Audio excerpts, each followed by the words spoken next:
Chapter 2. Now it came to pass in the 6th year of the reign of judges over the people of Nephi, there was no contentions nor wars in the land of Zarahemla.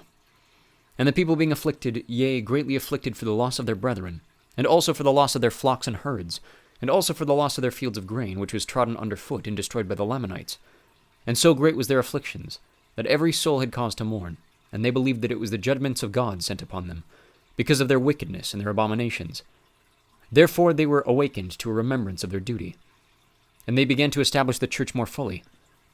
Yea, and many were baptized in the waters of Sidon, and were joined to the church of God.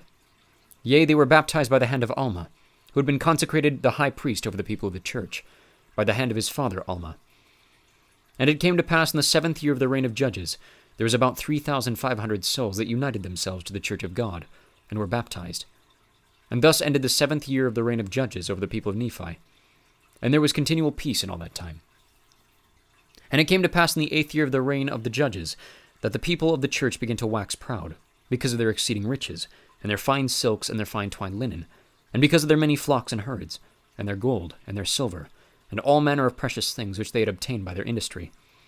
And in all these things were they lifted up in the pride of their eyes, for they began to wear very costly apparel. Now this was the cause of much affliction to Alma, yea, and to many of the people which Alma had consecrated to be teachers, and priests, and elders over the church. Yea, many of them were sorely grieved for the wickedness which they saw had begun to be among their people. For they saw and beheld with great sorrow that the people of the church began to be lifted up in the pride of their eyes, and to set their hearts upon riches and upon the vain things of the world, that they began to be scornful, one towards another, and they began to persecute those that did not believe according to their own will and pleasure. And thus in the 8th year of the reign of the judges, there began to be great contentions among the people of the church. Yea, there was envyings, and strife, and malice, and persecutions, and pride, even to exceed the pride of those who did not belong to the church of God. And thus ended the 8th year of the reign of the judges, and the wickedness of the church was a great stumbling block to those who did not belong to the church. And thus the church began to fail in its progress. And it came to pass in the commencement of the 9th year, Alma seeing the wickedness of the church, and seeing also that the example of the church began to lead those who were unbelievers on from one piece of iniquity to another, thus bringing on the destruction of the people.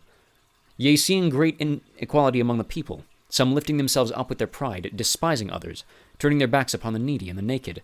and those which were hungry, and those which were athirst, and those which were sick and afflicted.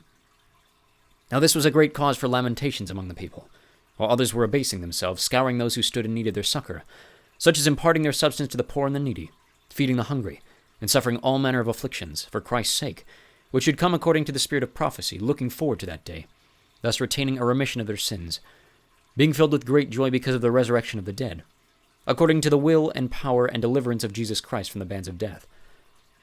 And now it came to pass that Alma, having seen the afflictions of the humble followers of God, and the persecutions which was heaped upon them by the remainder of his people, and seeing all their inequality, he began to be very sorrowful. Nevertheless, the Spirit of the Lord did not fail him. And he selected a wise man, which was among the elders of the church, and gave him power according to the voice of the people, that he might have power to enact laws according to the laws which had been given,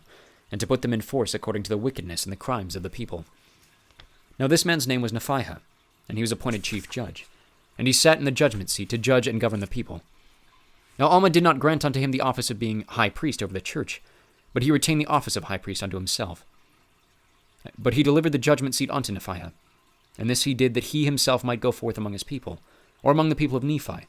that he might preach the word of God unto them,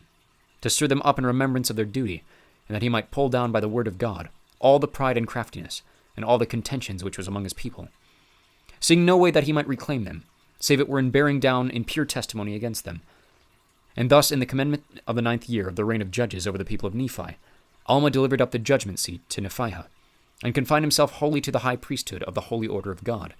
to the testimony of the word according to the spirit of revelation and prophecy.